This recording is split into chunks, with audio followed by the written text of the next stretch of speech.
भुवनेश्वर से भाजपा ब्रह्मगिरी विधायक उपासना महापात्रा ने कहा, मैं अपने निर्वाचन क्षेत्र का विकास करना चाहती हूँ। First of all, I would like to express my heartfelt gratitude to the people of my constituency, my soil, my Brahmagiri, who have blessed me, who have showered their blessings onto me and given me an opportunity to become their voice and represent them as the youngest MLA in the state in the Odisha Vidhan Sabha.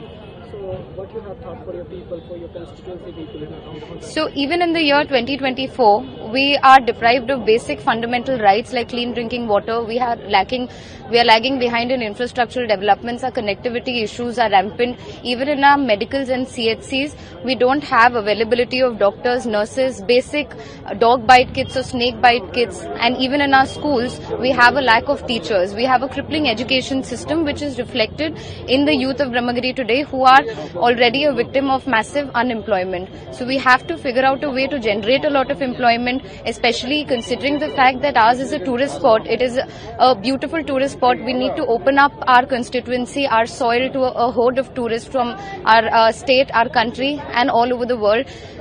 Create a lot of tourist attractions, enhance what features we've gotten. We have a beautiful coastline also. We have to make best use of that and we have to generate employment. We have to ensure that the development of our constituency, Brahmagiri, is fast-tracked. You are an MLA, so what you have thought for empowerment for the women? Women empowerment begins at a very micro level. First of all, I was always considerate of the fact that even though we have a lot of women representation, women still need a lot of permission from their home.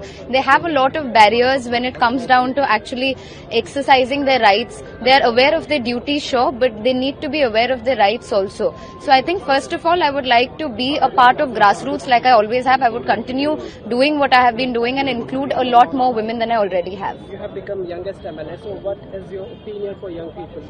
I think dream big. At the age of 26, even I had not imagined that I would become an MLA.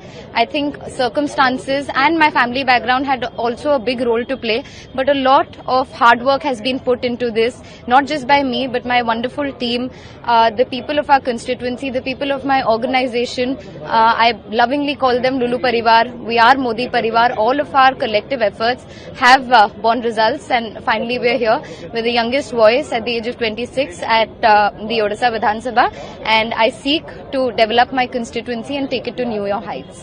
અમારી તમામ માહિતીથી update રહેવા માટે જોડાયેલા રહો S9 news સાથે।